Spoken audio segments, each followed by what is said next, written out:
Remember, books we're interested in, stack it next to you. Books we're both interested in, right there. Got it. Does the interest have to only be for myself? What do you mean? Like, what if I was interested in it for somebody else? For your sister? Separate pie? And her birthday is on Valentine's Day. My grandparents, the Harts, got married on Valentine's Day, but they're spelled H-A-R-T, like the deer. Oh. Let's say something. What? You know, the chicken place? Oh, you know, that like the first. I mean, there's that too. No relation.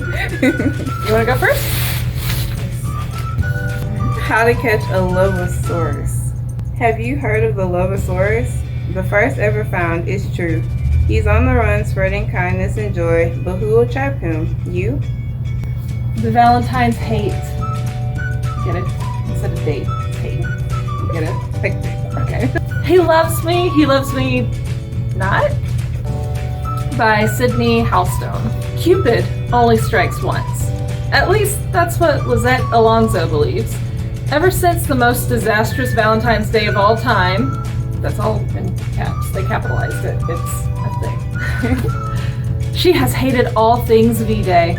But Lizzie's best friend is having prenuptial festivities for a week leading up to her February 14th wedding, and Lizette is taking her maid of honor duty seriously. Maybe too seriously. Of course, who is the first person she runs into on the way to the wedding? None other than her childhood nemesis, Brian Anderson. The reason for all her Valentine's Day hatred. I love a nice enemies to lovers. Brian knows he messed up with Lizzie, but give him a break. He was just a kid who was trying to look cool, and Lizzie regularly pushed all his buttons, both in school and out of it. He's always been gruff and grumpy. I love the grumpy sunshine character trope. It's my bread and butter. He's always been gruff and grumpy, but these days, Brian is much better off with his writing. Fictional characters never talk back. Yes, they do. Yes, they do. Fictional characters never talk back. Unlike Lizzie, who always has something to say. Now the two are back under the same roof and bickering like old times, except that Brian has bigger problems than dealing with Lizzie's verbal sparring. Someone Brian is desperate to avoid shows up, and somehow Lizzie gets roped into pretending to be dating him. Then suddenly, the simmering anger blossoms into something extra spicy. I'd read it. What about you? I would read it. There we go. Miles Lewis Matchmaker by Kelly Starling Lyons. Miles Lewis is not a fan of all the mushy stuff people seem to love about Valentine's Day, but when his teacher announces that they'll do a science experiment with candy hearts, Miles realizes that the holiday may not be so bad. He even decides to play Cupid and try to pair up his grandma with his friend Jada's grandpa. So cute. After all, they do have a lot in common. Could they be a love match? Well, this is Precious. I would. I just love it. The Do-Over by Lynn Painter. After living through a dumpster fire of a Valentine's Day, Emily Hornby escapes to her grandmother's house for some much-needed girl talk and companionship.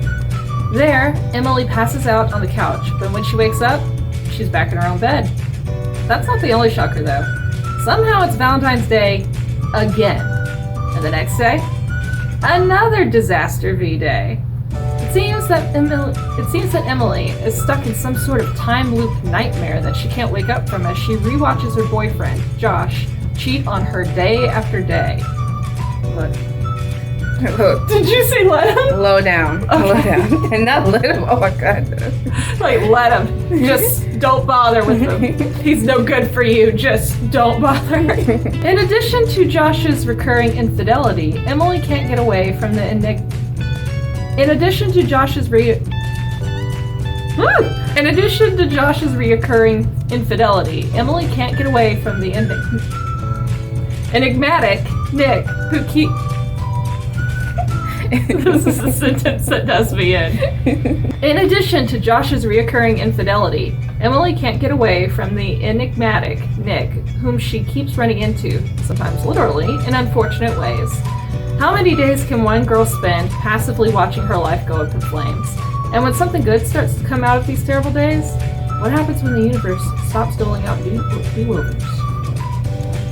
Death of an ice cream scooper. There's nothing sweet about murder. Food and Cocktails columnist Haley Powell doesn't know what to believe when Lydia Partridge, the put-together owner of Gourmet Bar Harbor Ice Cream, suddenly reveals fears that her husband may be having an affair.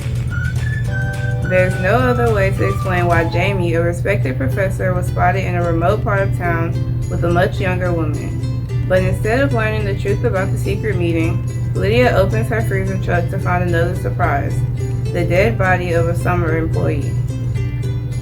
That's a lot. The shock continues as photographic evidence proves Jamie was spending time off campus with the victim, one of his students. Now Lydia desperately needs Haley to discover if Jamie is really a cheater, and worse, a ruthless killer.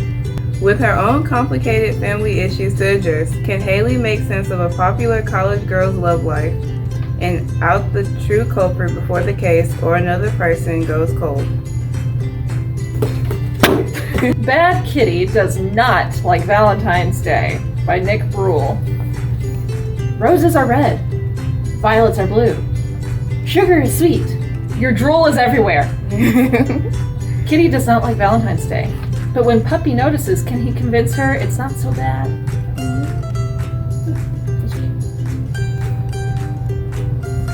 Okay. Rocket's Secret Valentine by Ted Hills. Someone is leaving friendly notes for Rocket. It must be a secret Valentine, but who could it be? Join Rocket, Bella, and Al as they look for clues, follow the notes, and try to solve the mystery. Adorable. Two Wrongs Make a Right by Chloe Leas. Opposites become allies to fool their matchmaking friends in this swoony reimagining of Shakespeare's beloved comedy, Much Ado About Nothing. Jamie Westenberg and B. Wilmot have nothing in common except a meat disaster. What? Like a meat cute? Oh. But the opposite. You thought M-E-A-T, didn't you? Yes. What would that be? And the mutual understanding that they couldn't be more wrong for each other. But when the people closest to them play Cupid and trick them into going on a date, Jamie and Bea realize they have something else in common after all: an undeniable need for revenge. Soon, their plan is in place. Fake date, obnoxiously, and convince the meddlers they're madly in love. Then break up spectacularly and dash everybody's hopes, putting an end to the matchmaking madness once and for all. To convince everyone that they've fallen for each other, Jamie and Bea will have to nail the performance of their lives.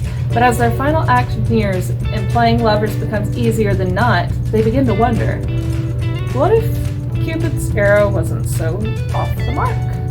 And if two wrongs do make a right? So This Is Love by Tracy and Dream. Finley is excited to return to boarding school at Barrington and reunite with Arthur, with whom she shared an idyllic Christmas romance.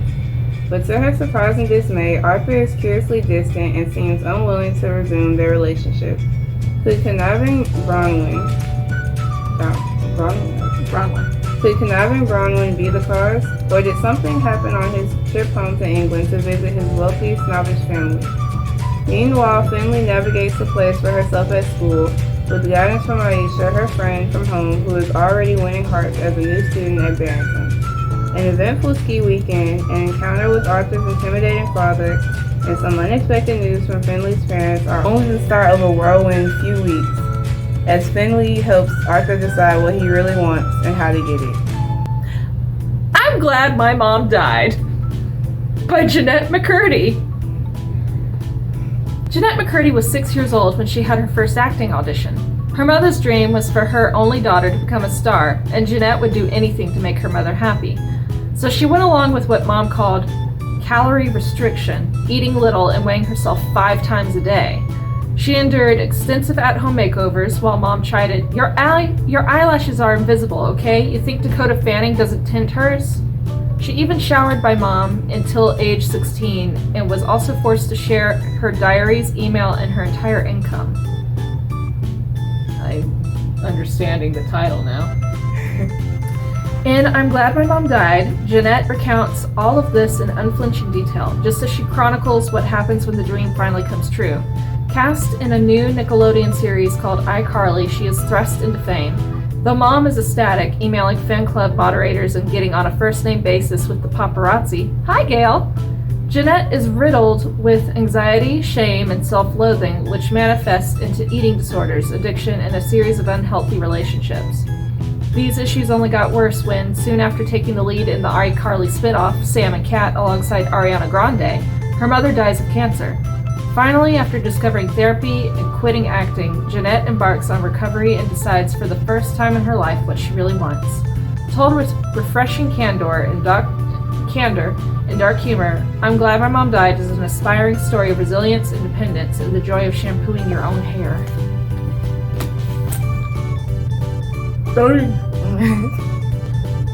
I feel like, just based off of reading a V.C. Andrews novel, and I wanted to murder the mom in there, and she was fictional, I don't know if I'll be able to stomach reading this one, because I just have a feeling I am going to loathe this mother. And I don't know if that's good for my health, so... Tiana's garden grows. Tiana starts a garden on the roof of her restaurant. That would be a perfect place. Love Stinks by Diana Murray. Frog love, fly love, where is my love? Oh, why did I just relate to a skunk?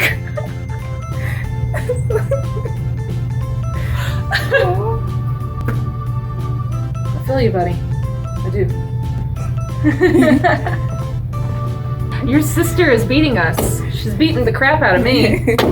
Unseelie by Ivolis Houseman. Twin sisters, different as night and day, both on the run. Azealia Seeley Graygrove looks just like her twin Isol.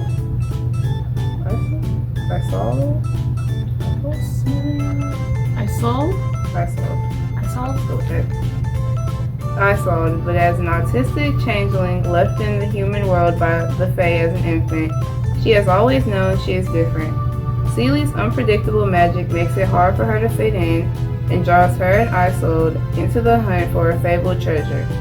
In a heist gone wrong, the sisters make some unexpected allies and find themselves unraveling a mystery that has its roots in the history of humans and Fae alike.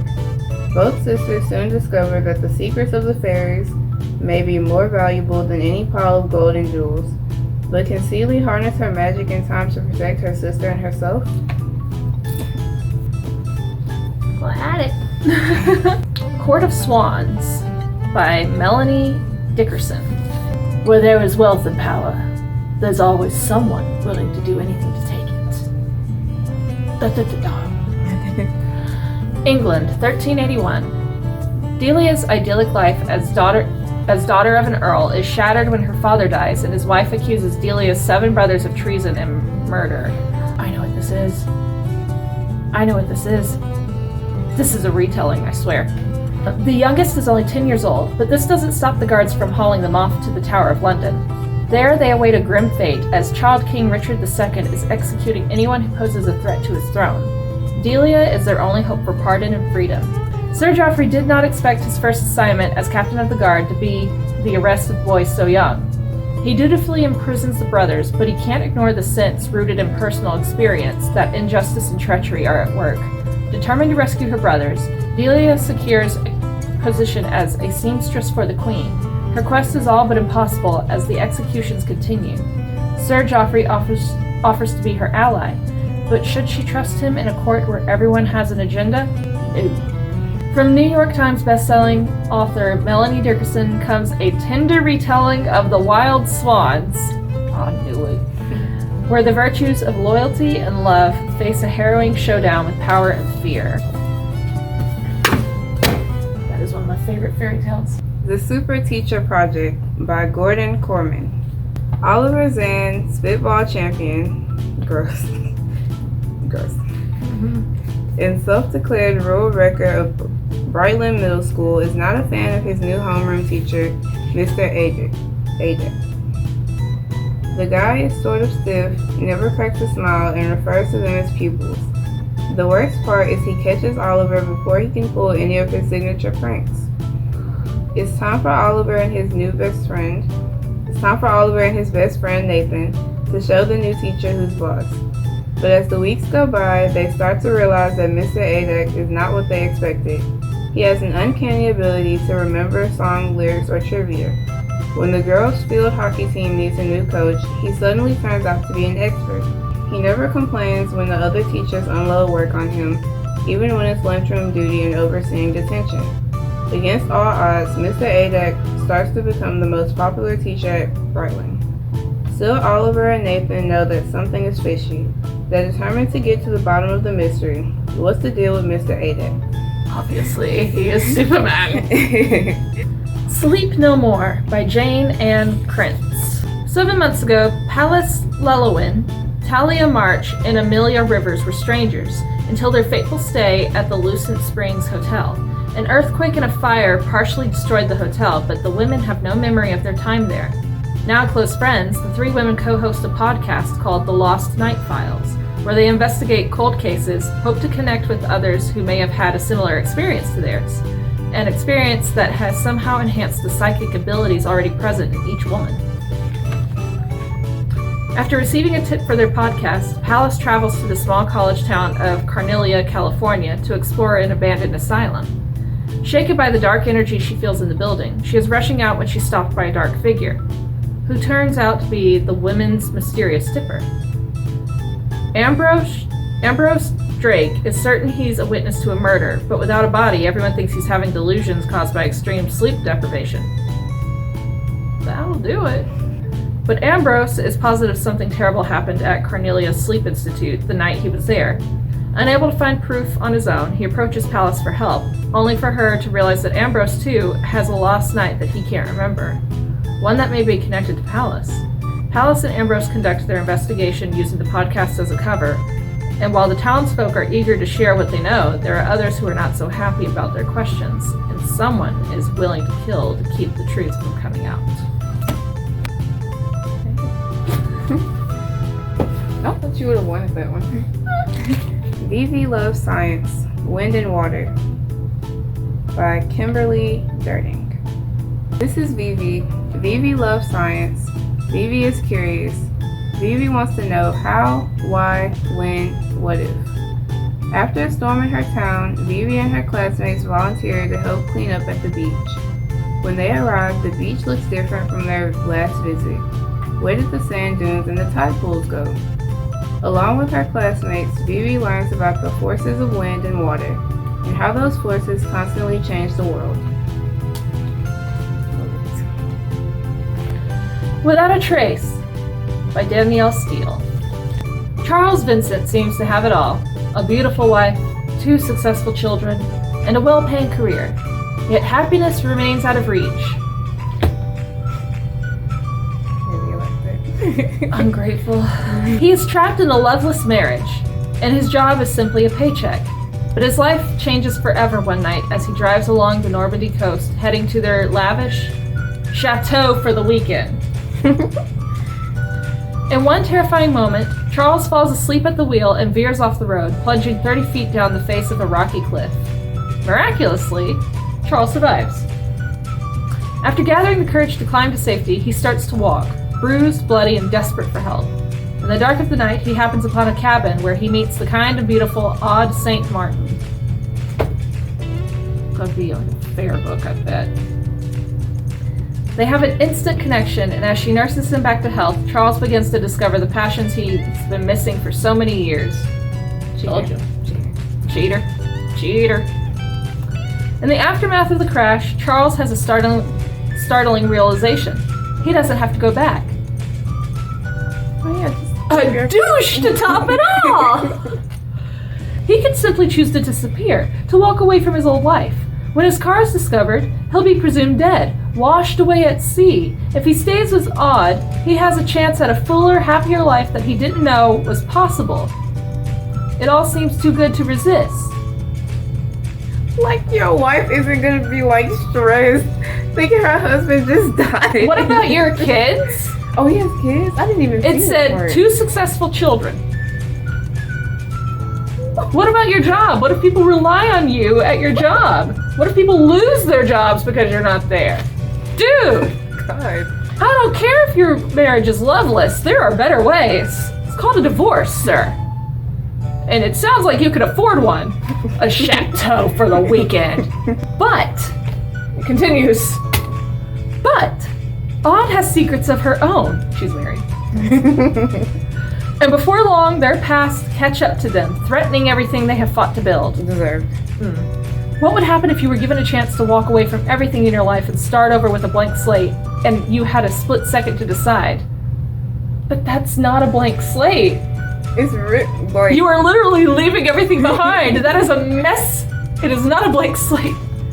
And without a trace, Danielle Steel tells an irresistible story of the risks 2 people are willing to take in exchange for a chance at the life they've always wanted.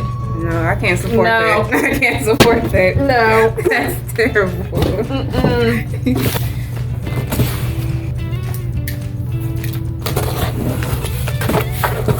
I see Stranger Things. I still need to finish season 4. Yes, I'm aware. Season 4 is like their best. Where are you at? I don't remember. I started it when it first came out, and then I just, Right. Okay. I think like maybe episode 3. I love Eddie. I know it's basic. Oh yeah. Basic. So basic. No, I love her too. Joseph Quinn, you did brilliantly. Stranger Things by Kamchatka. Don't come after me if I pronounce that wrong. When a leading Soviet scientist is abducted to work on a top secret project, he comes face to face with the Kremlin's new ultimate weapon, a Demogorgon.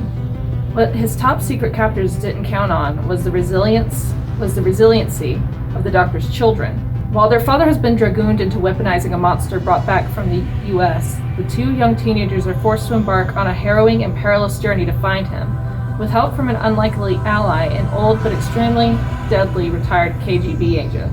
Things are getting stranger in Russia, and all 4 of these characters will need to battle impossible odds in order to survive. If they survive. Yes. I like how you didn't even have to ask. No, I didn't. Figure It Out, Henri Weldon by Tanita S. Davis. 7th grader Henrietta Weldon gets to switch schools, finally. She'll be mainstreaming into public school, leaving her special education school behind. She can't wait for her new schedule, new friends, and new classes. Henry's Dyscalculia?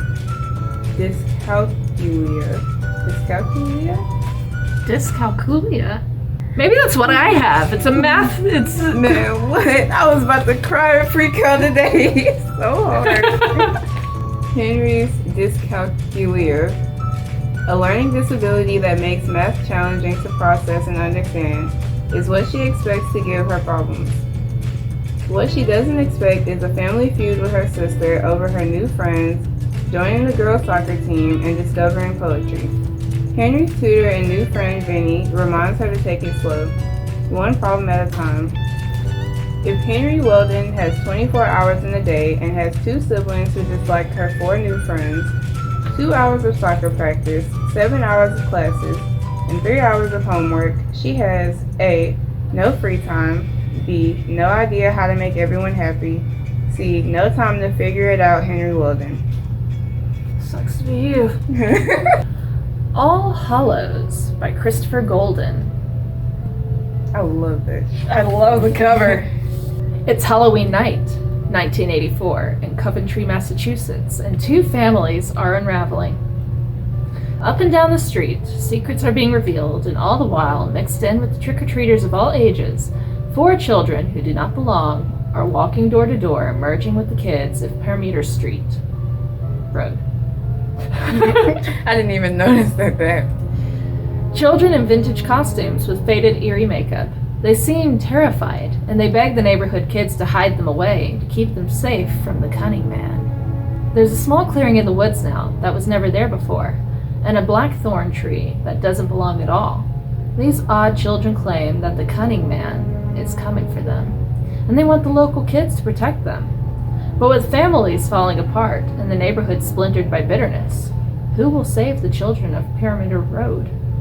All Hallows, the one night when everything is a mask. Yeah.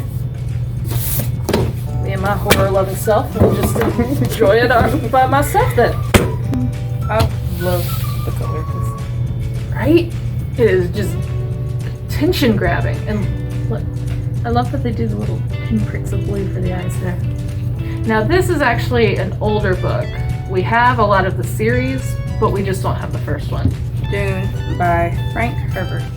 Set on the desert planet Arrakis, Dune is the story of the boy Paul Atreides, heir to a noble family tasked with ruling an inhospitable world where the only thing of value is the spice melange, a drug capable of extending life and enhancing consciousness. Coveted across the known universe, melange is a prize worth killing for. When the House Atreides is betrayed, the destruction of Paul's family will set the boy on a journey toward a destiny greater than he could ever have imagined. And as he evolves into the mysterious man known as Ma'du, he will bring to fruition humankind's most ancient and unattainable dream.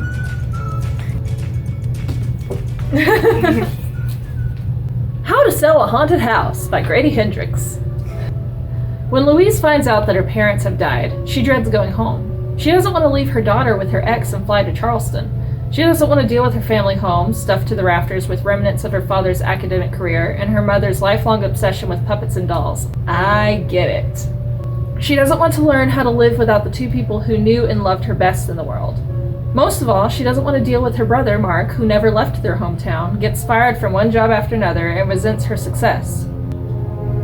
Unfortunately, she'll need his help to get the house ready for sale, because it'll take more than some new paint on the walls and clearing out a lifetime of memories to get this place on the market. But some houses don't want to be sold, and Louise and Mark's home has other plans for them both.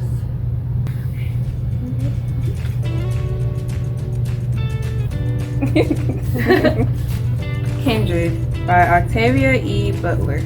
This is the book that the show is based off of. The recent show that came out. What is it? On Amazon, Hulu?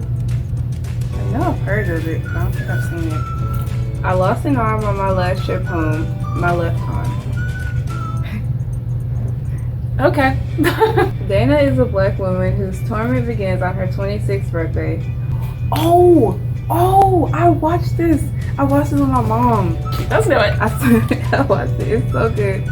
Dana is a black woman whose torment begins on her 26th birthday when she suddenly vanishes from her home in California and is dragged through time and across the country to Antebellum, Maryland in order to rescue a boy named Rufus, heir to a slave owner's plantation. She soon realizes the purpose of her summons to the past. Protect Rufus to ensure his assault of her own black ancestor so that she may one day be born. As she endures the traumas of slavery and the soul-crushing normalization of savagery, Dana fights to keep her autonomy and somehow return to the present. Blazing the trail for neo-slavery narratives, Octavia Butler takes one of speculative fiction's oldest tropes and infuses it with lasting depth and power to explore the reality and legacy of slavery.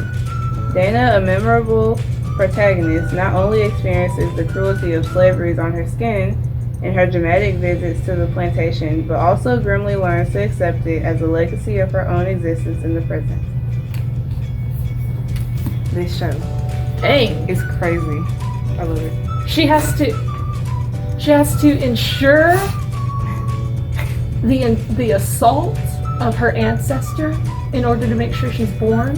Like, how do you constantly save the person that I couldn't? I mean, I could, but messed up. And she can't even, like, control when she goes to the past. Like, she's just there, and then it just happens. Definitely have to read. I have to give my mom that, because she was obsessed with that show. What Lies in the Woods by Kate Alice Marshall. They were 11 when they sent a killer to prison. They were heroes. But they were liars. Naomi Shaw used to believe in magic.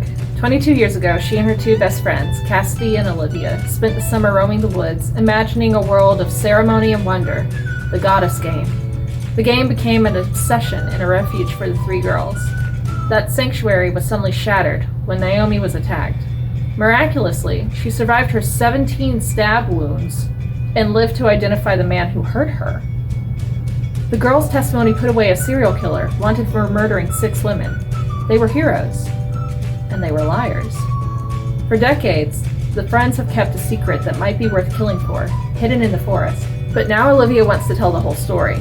Then she goes missing, and Naomi sets out to find out what really happened in the woods, no matter how dangerous the truth turns out to be. Yes. 1, 2, 3, 4. That 5. 1, 2, 3, 4, 5.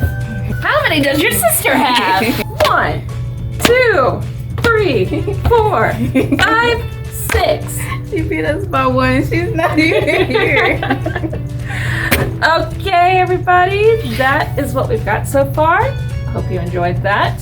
Hope you heard something that piqued your interest. We've got a heck of a lot more here, so come by the library, visit us, and check something out. Bye. Too many books to read. A little time.